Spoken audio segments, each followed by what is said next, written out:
Welcome to Oregon Voters Digest, the program that brings forward the social and political issues that are important to people living here in the Pacific Northwest. And now, your host, Bruce Broussard. Welcome again to this segment of the Oregon Voters Digest. I'm Bruce Broussard, your host, and this is just a this is Black History Month, and this is just a continuation, if you will, of getting guests and folks from the swamp here in Portland. Because this is called the swamp. We got a problem because we're trying to get it back to normality of City of Roses and whatever. But the bottom line, this is Black History Month, so we're going to, again, like I said, I'm going to have folks here that's going to be talking about Black history. And in some cases, there's this risk thinking you're going to be getting some historical facts going back in years and whatever. But we're going to talk about current situations and bringing people that are contributors, if you will, here within the swamp, here in Oregon. Of solving some of the problems that we're having. And, you know, that's history in itself. Got my point? And so everybody's looking for that needle in the haystack. And they're basically talking about other issues other than some of the concerns that we have here pertinently. So today, I've got a young lady that has been around for quite some time. She's been on the show before. You've seen her before. She's an activist in her own right, a very effective activist. I mean, she gets involved in issues across the board here in the Portland metropolitan area. And so I thought maybe I talked with her about it and say, look, can you focus on something that of major concern here within the city of Portland? She said, yes, Bruce, I can. And so here she is, Rochelle. Thank you so much for having me. Hey, yes. As usual, we've had you on before, but now, like I said, this is what it's all about. This is Black history.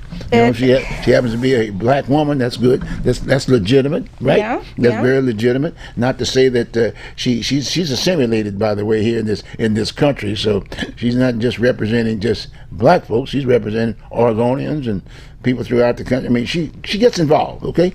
But so today what we're going to do, we're going to focus on her subject, Black History Month. Welcome aboard, Rochelle. Thank you so much for having me. Now, just a little brief aspect of it. Just chat a little bit about yourself for a minute. Sure. So I'm Rochelle Dixon. Yes. And I'm a political activist, a community advocate. I work with the houseless. I work on land issues nationally. There are some issues that I work on women's rights internationally. And I'm here today to just talk about some of the challenges that we have in Oregon and maybe possibly some of the solutions. Okay. So I'm very happy to be here because there's a lot to discuss in the news. And then one thing that you missed right in that front, I didn't mention it, but I gave you the visual tool to do it, about your son, who happens to be. Oh. So my your association. Yes. I'm the daughter of a Marine, yes. And also my son is the son of a Marine. Yes. So we just kept it going. Yes, right. That wasn't necessarily intentional. I just want to make it a point because I knew that, but I just wanted to make sure we put that globe and anchor in your conversation. Besides the Golden Anchor, I do want to say that I did work for a 3-letter agency in Washington, D.C., and I'm very proud of my work there. Oh, really? So, I did research, and I worked on several projects for the SEC.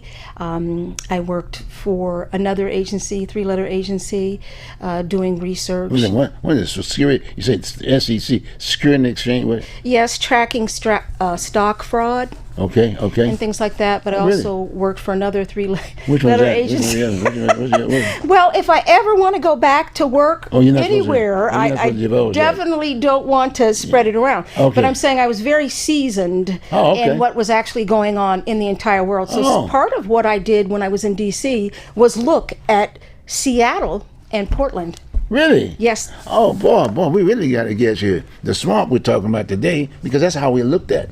We identified as such, and we're trying to get it back to the City of Roses, right? And that's one of the reasons why I have her here today, because everybody's looking for that needle in the haystack, and they don't know what to do with it. But that's what we're going to be doing. But anyway, you got that subject now. Let's get on. Well, there are so many things to talk about today. Well, you got it. This is your plan. But let's start at the top. Okay. So, let's start with Portland, and then maybe talk a little bit about how Washington, D.C. is impacting Portland. Okay. So I'm first going to talk to you about the stats and what we look like in Oregon as a whole. So we've had a lot of influx of individuals in Oregon, in about 56,000 to be exact. And compared to the 56,000, those people who came were from out of the country. Now, people who moved in from other states, it's about negative. We lost 925 individuals. Where they mostly move is to Texas. There's probably a few reasons why they moved to Texas. I'm just speculating here, but one These are is U.S. citizens? yes, Okay. Oregonians moving to Texas, Oregonian. which is a red state. So I want to point that out. Oh, okay. So we're a blue state. We consider ourselves a blue state. We're more like a purple. Portland is blue. Right. The rest of Oregon is reddish. Right. So they're mostly moving to Texas, and they're moving there probably because of cost of living is a little cheaper there. Also, I think quality of life has deteriorated here in Oregon for a number of reasons. That's not news to anyone. So we are losing investments in Oregon, and we're losing businesses in Oregon. Every day a new restaurant closes. So I've been in the catering restaurant business, hospitality business. I'm watching the impact of these challenges that we have in Portland impacting the businesses that are shuttering their doors and also moving elsewhere. So what are the challenges? I think we all think of houselessness as one. So just coming in here today, just watching the number of the people out in the rain, on the sides of the streets, in front of business properties, and so they're not able to serve the consumers the way they want to. So that's a challenge. We know about that challenge. We also have increasing rents that are driving folks away from this community as they can find cheaper places outside of the community and cheaper housing. Sometimes that means that businesses that would start, small businesses, won't be here, right? We're already seeing an exit of higher income levels. So what happens is folks who make the most money tend to leave first when the quality of life deteriorates. So I'm going to share that in Southwest Portland, I was outside of a restaurant. It was dark, and I turned on my camera to take a picture and videotape the Norwood rats. The Norwood rat? They're rats. They're the big kind. They're bigger than my cat. Wait a So, minute. yeah, You the talking rats. about dog type stuff? Huh? It looks like about a size of a cat, a small Really? cat, not a big one, but Right. yeah. So we're talking maybe 10 pounds or 8 pounds or something like that. And there were about 20 of them. That's Southwest Portland. This is Southwest Portland. And the challenge that I saw there was, there's a lot of trash and debris around here. And so naturally we're proliferating this kind of environmental impact with not only rats, but we're affecting streams because we have a lot of garbage dumping. And so some of this has to do with housed people. Some of it illegal dumping is caused a lot by people who are housed, but we also have the impact of homeless people living on the street, the impact on our water, our streams. And there are so many issues. And we have a city council that is very, very young, and I'm going to say mostly inexperienced. So I believe, so Dan Ryan has been on the council for a bit, and Loretta Smith definitely has some former experience. city, Yeah. and one Multnomah County for Yes. for Loretta, Yes. right? And I think the rest of them are new, and they bring this fresh energy. And that fresh energy is great when we have a good plan. Right now, we don't have a good plan. And Let's not forget Steve Novak. the Yes, other Steve. one, from City Point. Okay, City Point. Okay. I want to say that Steve Novak, did you mean? Yeah, Steve Novak. He's a former city council person. Okay. Okay, no problem. Go on. I want to say that I like the fresh energy. I do like the energy because we're going to get something done. It seems that we're getting the wrong things done. Okay, so I've mentioned businesses shuttering down, people moving out, especially wealthy people who make investments in the city. So it's a very much a concern when business owners move out and we won't get the tax revenue, Right. and we won't be able to provide the services. So at a time when houselessness is going up, we have less and less money in our coffers. And it's only going to continue with these quality of life issues. I mentioned the rats that are a quality of life issue, but it's also not fun to not be able to go to your favorite restaurant because it's closed, or go to your favorite restaurant and see that there's something happening there that shouldn't be happening there. You're surrounded by people who seem to be dangerous, who seem to be unstable, on drugs. So Portland is facing a lot of issues. Now, I'm going to leave the county out of this for a minute. Okay. I want to focus on Portland City Council because they've been in the news. And did you see that they found some more money for the houseless? Oh yeah, big time. Yeah. So they started with 20 that they found, and then they said they found another 20, and now somewhere I read that it's $106 million potentially that was set aside that has not been used.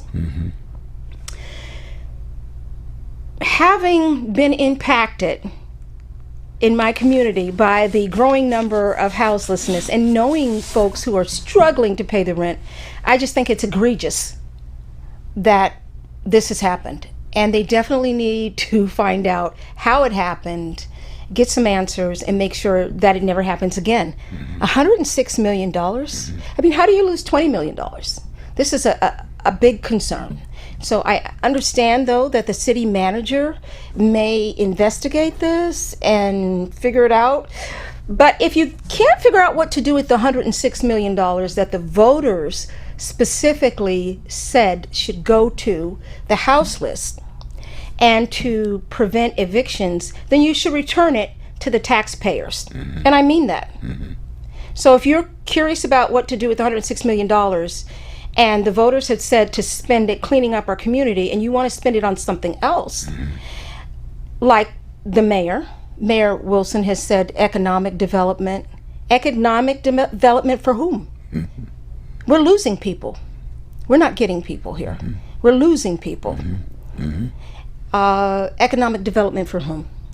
That leads me to my next thing. Well, we're going to come back to that because that's a whole lot, right? Okay. That's a whole lot. No, that's a whole lot. Because in all due respect, another point in regards to that, because Loretta was on Multnomah County. Yes. You got me? And so she had some background in budgeting aspect of it, and they had some issues. So she had that experience, but because of the nature of the setup, where the chair basically runs the whole shop, so to speak, she could go up to a certain point, and that's it. Yes. But on the other hand, with City Council, Steve Novak and Dan Ryan were both city councilmen. Now it's Jamie now who's in charge of the. But I'm just thinking about. But the point I was going to make is that they were there with that money. They were handling that money. They had more access, if you will, to monies.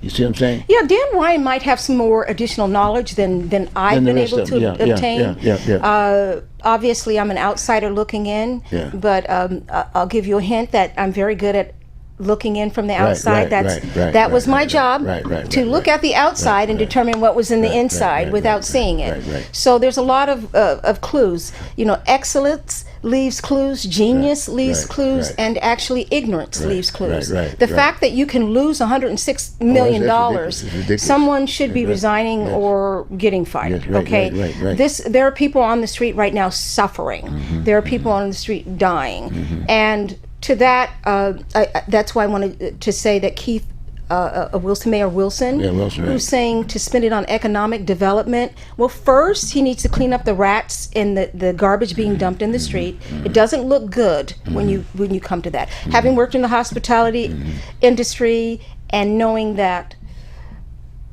if you want to keep our hospitality industry going, then you have to make it welcoming to visitors. I don't think it's welcoming to visitors right now. I mean, how do you feel when you walk down the street downtown? No, you're right. You're right. But remember now, we got this new form of government. And when we put this new form of government, we're going to basically get a whole new group of folks and whatever. And so consequently, this is not senior kind of folks with background. These are new people who kind of like in the military, they're in boot camp. Wilson doesn't have any background in regards to city issues and problems, so he has to kind of like put his package together. He's still in boot camp. I would think that someone with a business background, someone with a marketing background, because there's so many of them that they can pull from each other's experience. You would think. And that's what I thought was going to happen. Yeah. I thought the more senior members would pull the more the new folks. Yeah, but they're along. limited. They But only that's have not three, happening. But they only have 3 votes out of 12. Yeah, but they should be able to influence. They're But trying. what's actually They're doing it now.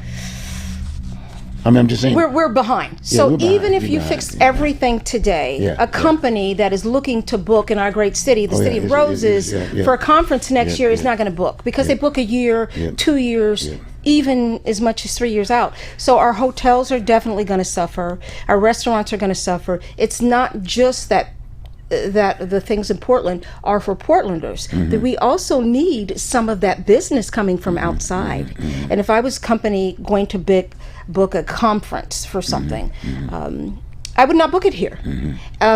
That's why I wanted to say the next subject is political, about how we've reacted to Trump. And it's a difficult situation, but I don't think we're handling it well. And I don't know that anyone could handle it exceptionally well because these are new circumstances. But I want to call out the issue of having ammunitions, tear gas throughout our city because of the ICE detention center on McAdam. As far as I know, it's legal to have that center. They may have some issues with how long a person can stay at their center, and I understand people want to close it down. That has happened before, and that means that immigrants who need to go to that center have to go to Tacoma.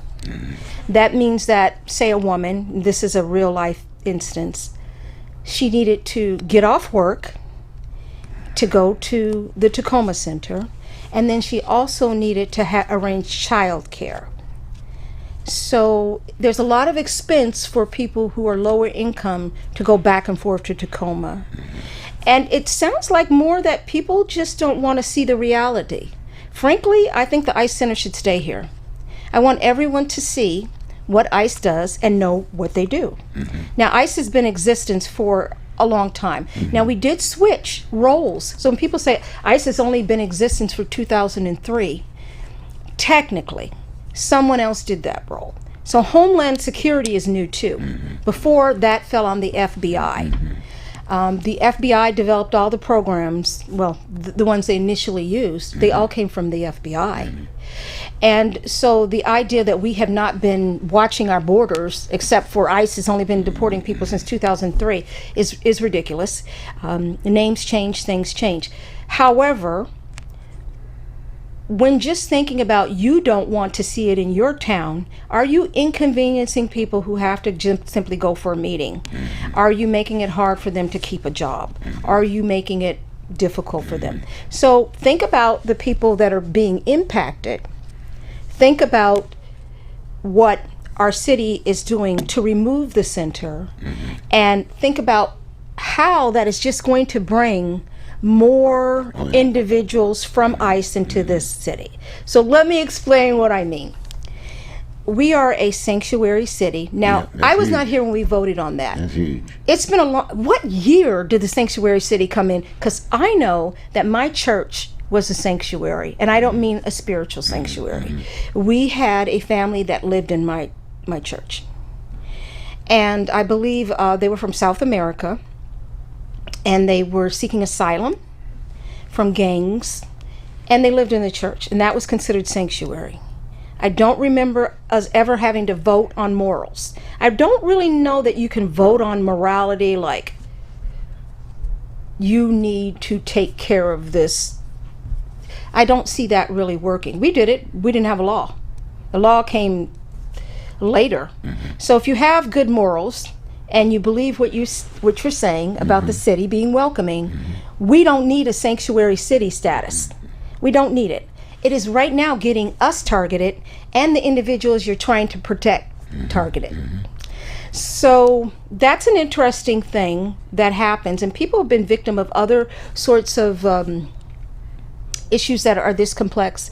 Domestic violence. This reminds me very much of domestic violence.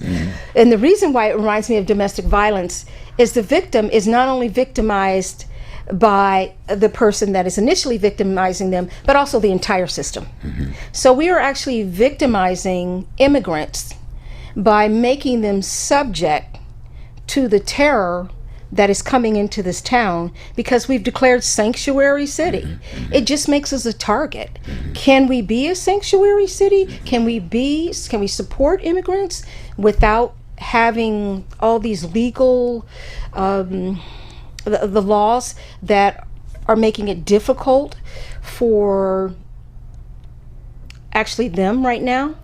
They would be better off moving to other communities. And that's another reason why they're exiting. So if you look at some of the restaurants that are owned by immigrants, a lot of them are leaving. Not because they're individually impacted, a family member might be impacted.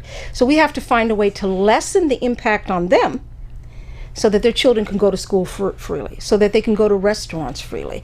It's really damaging the economy and damaging all of our systems when 10% of the kids don't show up, when the workers for the restaurant often are immigrants and they don't show up because they feel like they're threatened because of ICE. Now, I have to say that people say, well, the easiest thing is to get rid of ICE. Well, I don't believe so. Actually, I'm just going to go further and say I know so. There are people in this town who need to be incarcerated. They can be incarcerated in the U.S. if you want to pay for that. I don't. So if there is someone who, say, comes from Nicaragua, Scandinavia, and commits a crime, I think they would be much better off in their environment where someone speaks their language, where their food, where they can have family that can visit them. And I think sticking them in a jail in the United States away from the resources and the community that they need is egregious. What do? Well, one, we go back 30 years into the past, 40 years, and we correct the policy decisions that landed us here, okay? Because I want to be clear, it is no one who's immigrated's fault that we made the laws that we did. Now, I married an immigrant, and I remember just the cost of immigration just being horrendous. And so that is encouraging people to slip across the borders because of the cost. When people slip across the borders, it costs us and it costs them. Many of the people who slip across the borders are now enslaved. I said enslaved. And folks are like, what do you mean enslaved? There are people who are locked in places doing work and not getting paid. I just heard in Tigard that a woman was running a assisted living home, like a nursing home, and she recruited a couple people from Haiti, and they reported her, and she was arrested for enslavement. This was like a week ago. Really? So she had them taking care of the elderly and she was not paying them. So everybody who thinks, oh, all the immigrants here are doing wonderful, some of them don't even want to be here. Some of them are sexually enslaved. They're enslaved in these massage parlors. I have not seen ICE go to a massage parlor yet. I would like to see them go to one because I think it's very unfortunate that there's a elementary school and a block away they have the windows blocked out, but it's clear what's going on in there and no one's attending. Do they think these immigrants don't need support? So what immigrants are getting support? Because I don't see women immigrants getting a lot of support. Specifically last November, there were 3 incidents where I helped women to get back to the United States or deal with a domestic violence issue. So I'm going to speak to one, not use the name, but it involved Senator Merkley because the woman was in an African country. Her husband was here. There was some alleged spousal abuse. Her children were sick. And she couldn't get back here, and she could not get the support from her immigrant husband. So I called Senator Merkley and explained the situation about the children, their passports expiring, and he was able to help out so she could return to Portland with her children who supposedly had malaria and were infected. And the partner wasn't doing anything about it. So when we talk about supporting immigrants, I want to know how, why, and where. Because everyone says I support immigrants. And I don't necessarily see immigrant women being supported at all. She did make it home, and that went okay. The next situation was another immigrant who'd married a person who was an American, and then got involved with another person who turned out to be a criminal. This criminal is still in the United States. This criminal is allegedly guilty of some exceptional violence and is an immigrant. Do we want to incarcerate him here, or do we want to incarcerate him in his own country? What are your thoughts about that? Well, the first thing is that I'm thinking about Portland. You know, I'm just using Portland because Yes, this gentleman's in Portland. Okay, he's good, in Portland. good. Well, He's down the street. Well, just recently, and it's the big hit now, is defining sanctuary city, and the mayor just endorsed it. I mean, he just publicly has come out and basically taken the lead role. He's mayor of the city of Portland, and there are several other cities, not all the cities of Oregon, but the state is kind of like into that particular piece. It's a blue state. You know, I heard what he said, Yes. but a lot of the time he'll say one thing and a week later he'll say another. I know that. So he said he was committed to DEI, Yeah. and he got rid of that, right? No, I'm agreeing with you, but my point is, it's just like you said, we got to find out that source. You know, who wrote that piece up? I mean, I'm saying the mayor, because he made the statement that, hey, this is a legal situation. We are a sanctuary city. And For criminals? Meaning that anybody who's got problems with if they're illegal, or this, that, and the other, you got problems, homeless, all that, you can come to Portland, Oregon.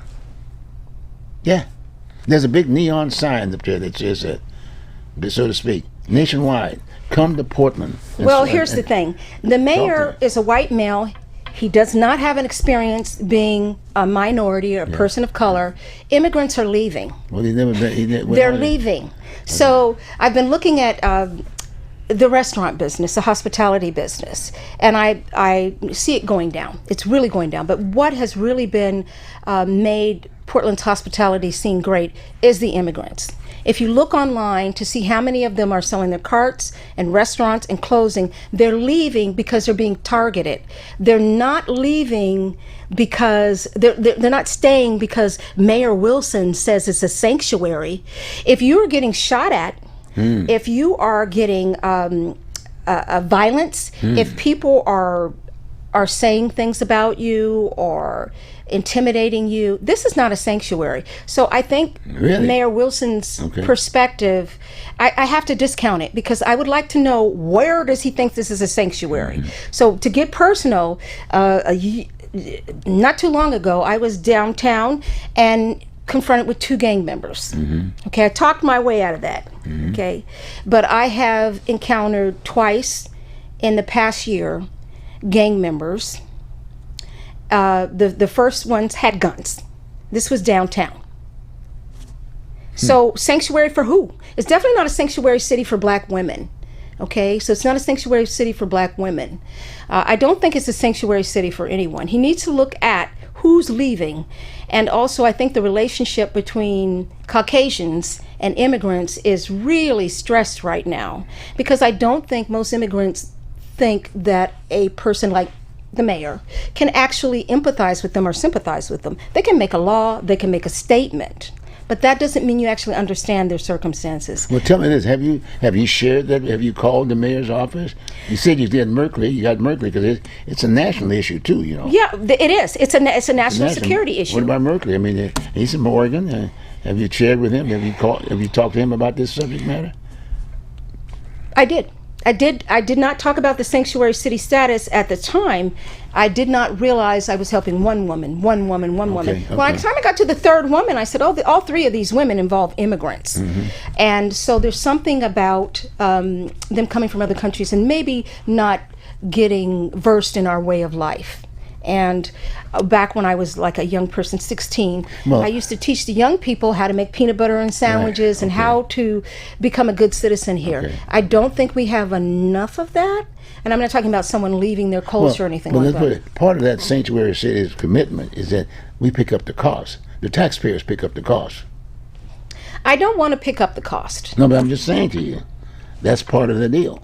If you come here for sanctuary, if you don't have anything and you can't afford nothing, whatever, you can, hey, like you said, these people came here, they had problems, they went to the hospital and this, that, and the other.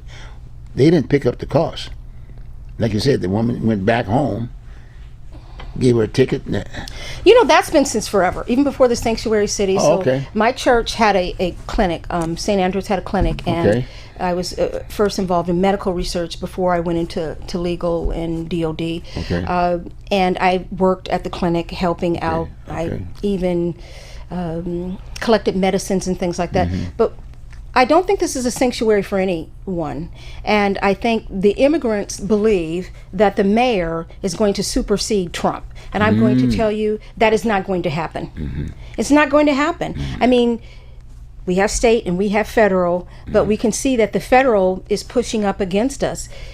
I'm going to assume that they know something I don't know, because I know things the mayor doesn't know. What they don't. If he had a security clearance, I'd share it with him. But I know things the mayor doesn't know. There are actual people, I'm going to go back to this, that have murdered people and are immigrants, and they're in our community, and no one will do anything. And that is a true statement.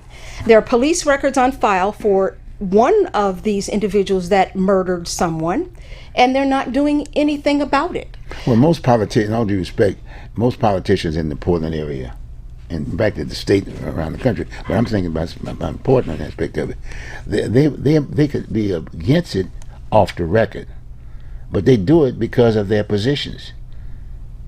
It's not working. That's all. Who says it's working? Can I find 10 people in this city that say sanctuary city is working? It's not working for the immigrants. They're in hiding. Yeah. It's not working for the economy. They're trying to survive, you know what I mean? Exactly. It's a survivorship type situation now, you know. And the solution... And the solution, in all due respect, is supposed to be the people we've employed. They call them politicians. People elected to office. They're really employees. You know, the voters are the employers. I mean, in a kind of a basic kind of a way of saying.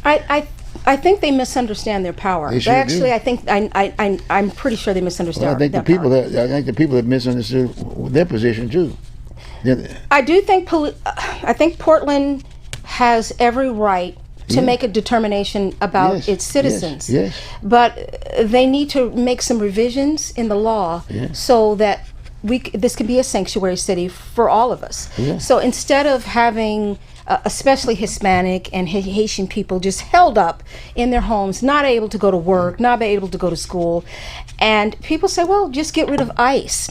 Okay, so what we could have done is just make a program that actually prioritizes asylum, and secondarily lets in at a measured time the amount of immigrants that our state can handle.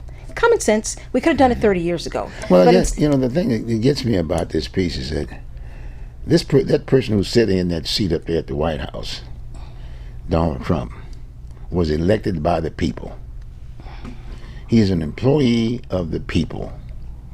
And that was his platform. His platform was that I'm going to deal with this whole issue of immigration, i.e. that was just focusing on the border aspect of it, and I'm going to solve that problem. But what I'm going to do, I'm not going to go after the 20-some-odd million people that would basically just open in thinking, well, they're going to come to the country and I'm going to solve our problem and come to the U.S. aspect of it. And they're waiting to go to court, if you will, to share their thoughts, to be legitimate citizens. That's right. We needed to speed that process a long time ago. Right, but they didn't do that. No, they didn't. The problem was that we initiated something that countered that, meaning that, in all due respect, it was a Reagan administration that basically opened up the gate to start with, and then it was the Bush administration that opened up the gate and gave these folks a free pass, and they became American citizens, not going through the process.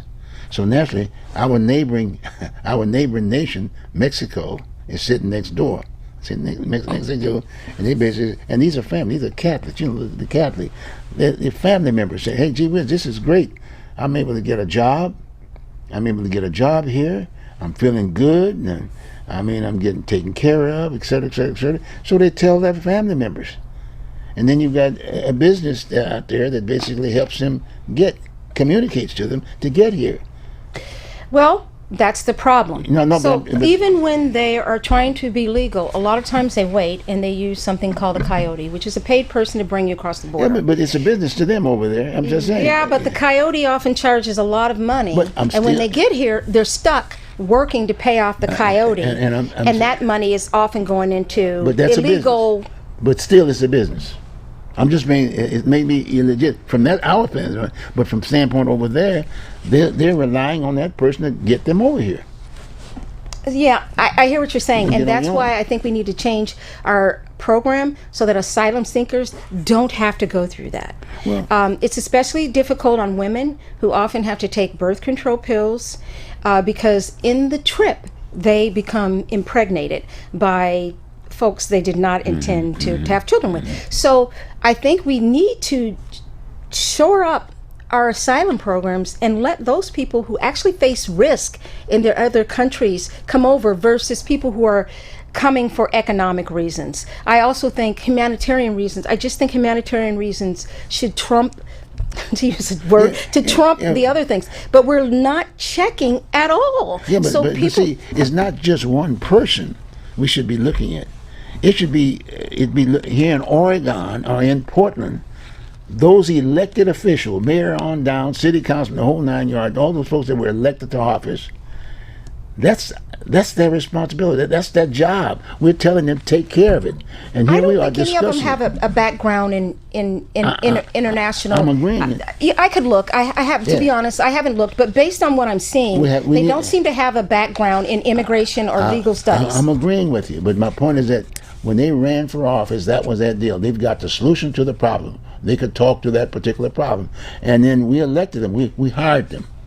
We gave them a seat. We made a mayor's seat, city commissioners, right on down the line. And then my point is that they don't have the solution. We're lacking too as employers. We're not being more responsible because we're picking up the tab. The voting public. I do think there are a lot of people who, like myself, have a family that's may have some immigrants, and they understand the sanctuary city status from their perspective. Yeah. Can I say that I did? Yeah. So I met my husband here, and he was an immigrant. I hear you. And we moved back east for his legal status. That's the picture that I had of an immigrant, right? There are other people I met, teachers, restaurant owners, business people that I had pictures of. I did not picture the people that I recently encountered. And those individuals involved, individuals who were involved with the drugs and gangs. And this is more common back east. So back east, you'll go, say, Baltimore, and you'll see someone with a gang tattoo. It's very quite common. And here, you don't see that so much. So people think... But you had your citizenship papers. See, you had your papers. You were a bona fide citizen of the USA. The immigrants today, the majority of the immigrants we're talking about today, don't have the papers. In all due respect, because of what we just initiated with two presidents, they're expecting to get the same thing. They figured, why should we have to go through this system? They got here free. When we want to be the same, we want to be in the same charge. And because it just so happened, it's a nation it's a family it's family right next to the U.S. They don't have the same kind of if you will, of entry requirements that we have over there. You got to have your paperwork to go over there. You better make sure you have your ID. If you go out and visit as a tourist, go to Mexico, and you lose your papers, you got problems. Oh, I understand that. Okay. I You got looked up problems. the entrance to about 30 countries, including Canada. You understand? But we got Mexico right here. Yeah, yeah. And they'll always Canada will kick you out too. I know someone who got kicked out of Canada. See, there'll always be about 10% of something. We always use the word 10%. There's going to always be a 10%. But that other 90%, who basically are kind of like coming in now, are probably legitimate citizens who are just saying, well, gee, if these people can get in here free, why can't I? I got family members. I got kids over there because I can, excuse the French, I can drop the baby and then I can just go back. Strangely enough, the number one country to send people here to have babies, and it's a whole industry, is China. So there are Chinese homes for women giving birth to get their citizenship. I don't think that most people come specifically to do that, but there is an industry for that. But woman, it's like anything else. People are going to trying to look out for their kids. That's true. If they're being told, okay, fine, you can go to America, they can go to school for nothing, they can pick up degrees, they can be lawyers, they can be anything they want to be. See, I love that. I love that. What I don't love is that we're not screening the people to make sure that they're going to become a part of our system. We don't have that. So it's no, we don't. It's unfortunate. That's why we're having the discussion we're having right now. We should have a roundtable discussion on this. Everywhere we go, every state in the union should go through this. We need to go back and visit that whole piece. And I'm not knocking, if you will, I can't say knock the former President Bush or former President Reagan aspect of it. My point is that when they brought the issue on the table, they just were elected by the people. A government of the people, by the people, and for the people. That's what that means. Somebody lacking their responsibility. Because sometimes you get very comfortable sitting here because if you're making money, it's not my problem. That's not my problem. You know, and as long as I've got making my money and I got mine, I could care less. You got to do the same thing I did, and I worked hard to get here. So hey, I'm not giving you anything. I'm gonna try to elect someone to get you out of my situation. I'm trying to keep a business open. I'm paying taxes, and I want to make sure I can get a profit. Frankly, a lot of businesses depend on immigration in Portland as well as outside of Portland in other places in Oregon. We had a system. You remember a guy named Chavez? Does that ring a bell? Yeah. Okay, Chavez was a guy, he was in business. He basically was able to take the people from across the border, bring them in, pick up the crop, and take them back. And then what he did, he basically was monitoring that deal and getting paid, but he was also looking at the conditions that they were living in, so he was lobbying. He was lobbying that deal to try to get them to have better facilities and this, that, and the other. And that was a legitimate business. Well, they didn't expand it that way. It's like anything else. All of a sudden, some of those people got involved, women or whatever, got involved with some of the folks that were here. They got a little bit more liberal. And then the next thing you know, they said, well, gee, I just want to stay here. Well, you know, So anyway. Back a few years, I know I look 21, but I'm not. So I used to pick in the fields. Yes, I did. I started at 8. So when people say there are no Americans who will do those jobs, my family did those jobs. I come from farmers. I did that too. On my mother's side, they were farmers. So I'm the first generation born off the farm. And I'm the second generation born off the reservation. I hear you. Okay. So when Mayor Wilson, with all due respect, a white male, talks about how immigration affects me or how it affects indigenous people, I want to push back because I don't think he's fully informed. And I know that he's had some counsel from some individuals who are people of color and some black individuals. I would really like to see a list of those communities of color that he worked with when he developed this idea that DEI should go away but sanctuary cities should stay. And I was like, oh, probably it's a voting thing. You know, you can't really just reverse a vote. So the DEI was more like a procedural thing. So I thought, well, that makes sense. But none of it actually makes sense. Because if you have a sanctuary city, by its very nature, you should have DEI. Or you're saying, I want to bring immigrants in to exploit them, because I'm not going to give them any equity. I'm not going to give them any fairness. The only difference is I think people see DEI as a black and white issue. It's not. It's a disability issue. It's a ageism issue. It's a sexism issue. It's a gender issue. It's a sexuality issue. DEI is for everyone. Sanctuary cities only covers people who are immigrants. So I'm not covered under a sanctuary city. So as far as reporting the 2 individuals who were downtown with guns, I didn't bother doing it because I know that I'm not the kind of person that the city specifically goes out of its way to protect. Also, they were young people. I didn't want them involved in the system. Go home and eat dinner. Just let's forget all this. But when it comes to some of the more situations where there's a death involved, a physical assault involved, we need to look at sanctuary being sanctuary, right? That includes immigrants, but not immigrants who are violent, not immigrants who've slipped across the border because they did something here and they won't want to be known here. I don't want to be next to that, and I also think it's inhumane that some of the women come across the border at great risk, personal risk to themselves. And the people who they're trying to flee from follow them. Because they can. They can just slip right through the borders and just follow them. And so it's like, do we really respect immigrants? We don't. Because if we did, we'd prioritize asylum. And we would definitely do the work to make sure that not only are the immigrants safe, but we're safe. So the situation that I told you has not been resolved. Well, check this out. Now, what you just shared, you had experience. You were right there. You saw it. You've seen it. You've seen the problems. And I've seen the problems. And you're talking about a solution. And normally, since 2001. Right. And then in our society, if you're going to go beyond a certain point for solutions, you got to go through the election process. You got to either run for office, got me? Or if not that, get a group together to get someone to run, got me? To deal with the issue. Well, take the mayor. I'm using the mayor now in this situation here now. Here's the mayor. He comes from North Portland. Born there, raised there, worked on his father's business. What is his experience with immigration? Well, no, he didn't have any. But guess what? Legal experience? But guess what?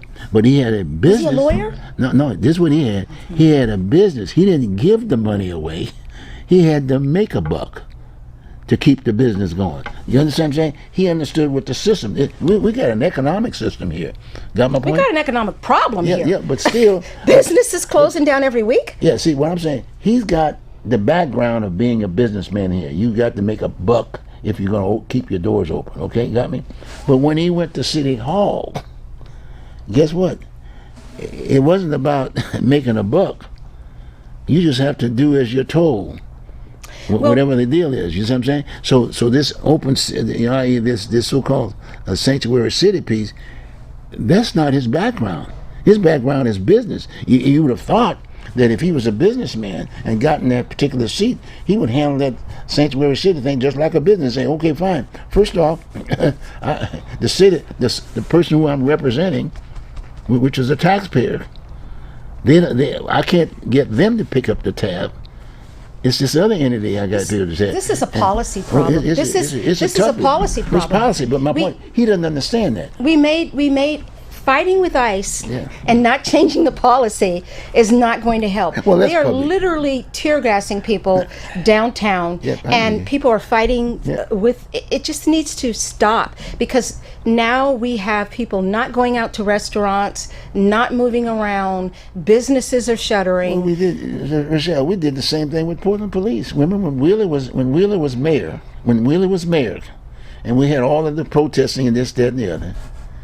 Did you see people running down there demonstrating, saying we need to get rid of the police, Portland police, and get them out of town? We did. We had abolished the police. No. We might have, but they are there. Oh, yes. That's what I'm going. They're public safety. The definition of public safety is that what do you do when you have a problem at your home or apartment? Who do you call for? You call public safety. That's part of the system. Got me? They wear a uniform because it's a deterrent. When you see that uniform, you know that's public safety. that's the part of our system aspect of it. But my point is that this ICE thing, that's a whole different, and that's just. I wasn't disappointed with all of the sanctuary law, to be honest, okay? Well, so here's the part I liked. Yeah. The part I liked is that we weren't going to spend money to hold individuals for the federal government. I'm with that. I don't think that we should, as a city, incur the cost of holding individuals for federal agents. We shouldn't keep them locked up for 2 weeks until they come. I'm not with that. Can I But if we have them in custody, we should not release them, because that means more taxpayer money going, and we should stop fighting with ICE and go back to the drawing board on policy and work with the federal government to find out what we need to do and why is there a problem. Clearly, most of the immigrants in Portland are law-abiding citizens. I think we know that, right? It's like, what percentage of people does ICE really need to chat with? Well, yeah, and maybe they could chat with those people and leave the rest of the city alone. But we can't do it because we're a sanctuary city. Now remember, now the people who came in, i.e., without citizenship, are waiting for their court date. That's something like 20-some million people. So the name of the game is that 20-some million people are waiting for the deal. Now, we haven't addressed that yet. They're there. And we got their names. They have to come up with an address.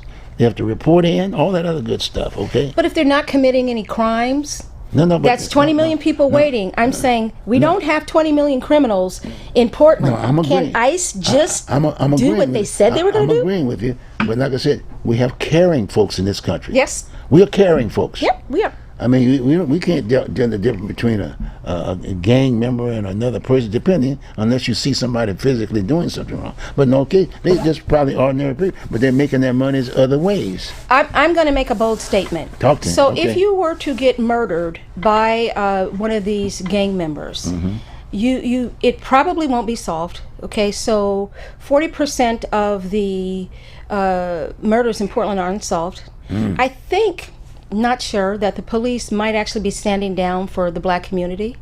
I've tried to call them about an individual who was murdered in 2018 to actually give them the final information that they needed, and I wanted to contact the family.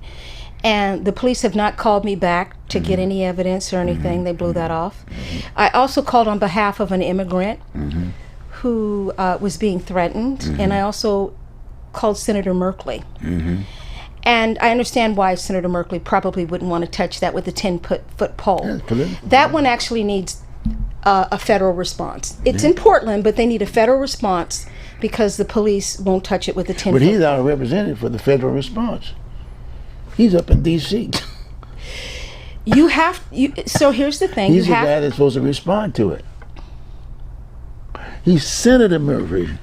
And he sits down with the rest of them, a government of the people. That's why they're there. I'm going to say that Senator Merkley has been very, very good to all the women. Getting a woman from Sierra Leone with 3 kids, malaria, they're in the hospital. All of that took a lot. You know what I'm saying? So I want to give applause. Yeah, but guess who's paying for that? I know. Who's paying for it?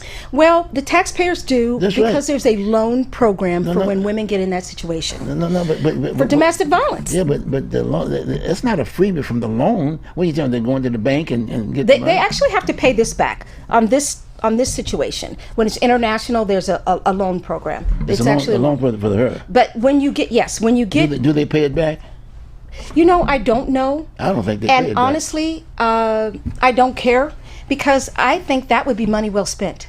See, but I'm agreeing with you, but understand, under our system, is that I'm paying the taxes. I can't even afford taxes. Okay, I can't get that. Then all of a sudden, my house goes into whatever, and it's gone because I can't pay the deal. I hear you. You see what I'm saying? I'm just saying that we just need to have, just like we're having a discussion here. That's what we need to be talking about. Yeah, where are the problems? But we got to talk about it. It is hard to talk with folks that don't have. We got 20-some million people here, and trying to figure out what can we do. In all due respect, maybe we ought to just send the whole block. We tried it. They tried everything. Talk to Mexico about. They don't want them. I think the reason why Mexico doesn't want them is because they know a certain percentage of them have left, have become somebody else's problem. That somebody else's problem is the percentage that I want to address. I understand that there's people who come here illegally, they come across the border, and I think as long as they're integrating into society and they take steps to become a citizen, that's fine. You can join the military. You can join the military. Yep. That is a faster way. They do that. They recruited. To do that. They recruited those guys to go to Vietnam, and a whole bunch. I was a recruiter. Healthcare sponsors. They're healthcare sponsors. They've done those people, but they still got some 20-some-odd million people, if you will, that are waiting in line to get before a judge. That's the policy issue that we need to fix. And we're not a judge. Maybe we need more judges. Maybe we need to do a Coliseum type thing, whatever. But the fact is that we're not doing what we're supposed to do. That's right. Which is why people are calling them illegal. No, but we have elected people to do that. The folks who are sitting up in Washington are just basically going back and forth between the Republicans and Democrats, arguing with one another who's responsible. Everybody's responsible. Yeah, but no. That's their job. Solve the problem. We're talking about lay stuff. They don't even know the problem. That's what I'm saying. Okay. They don't know the problem. I'm going to say this, and I'm going to say it's 100%. Go on. So I used to work for the three-letter agency. Okay. So in the three-letter agency, I used to research things. Right. So like WHO. Then when they had the WHO protests, I used to research that. I used to research things that were sensitive. I think most people don't know how sensitive some of these things are, and that we actually need a federal response. There is no response that is going to come from Portland that is going to be adequate. These people are out of their field. They don't understand international relationships. They don't understand law. I think most of them don't understand. There may be a lawyer. But they got elected. To be honest, they got elected to office. Learning on the job right now is just not an option because there's so much impact to our community. There's so much impact to our community. ICE is really, and the protesters are really just killing off our restaurant hospitality business. It's killing off neighborhoods too. Property value is going up. Can't afford the rent. Can't afford the taxes. Because every year you get that form. This is how much you owe. You got me? And some people are getting monies back here in Oregon, and now they're saying we got to fill some holes here that we need that money. So now you're not going to get that little extra money anymore. Then the property goes up. You can't. Insurance rate goes up. We got all kinds of stuff. The city is suing to get back the money that Trump says he won't give us because we're a sanctuary city. However, on DEI, we just dropped the language.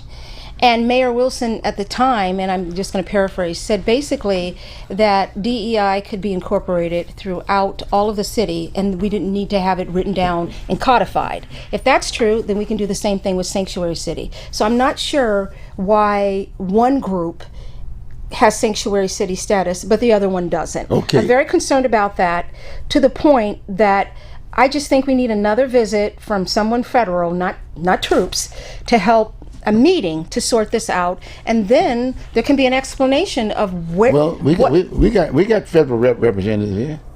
Ron Wyden, Senator Wyden, Senator Merkley, and all the other congressional folks. Those are the folks that are sitting up there that you be talking about. We set them up there. They're part of a group that's talking. I think we need a non-elected. Non-elected? Oh no, we don't. Not I think we need a non-elected, and the reason I say that is there's so much that has to do with how people think about being elected, and they're thinking about losing their position. So we need a policy solution. Okay. We definitely need them involved. That's a good note. Tell you what, we're talking about Black History Month here with Rochelle. We're going to have to do it again because we've been talking about immigration so much. We're going to be doing it. We're going to be going on in this next show. We're going to go on and we'll continue the conversation because we need to, and we want you to join. Get your neighbors involved. Call your politicians. Let them know they're your employees. Have a good one. We'll see you next week. Okay. Take care. Bruce here. Thank you. Bye bye. Perfect. Yeah, that what I said.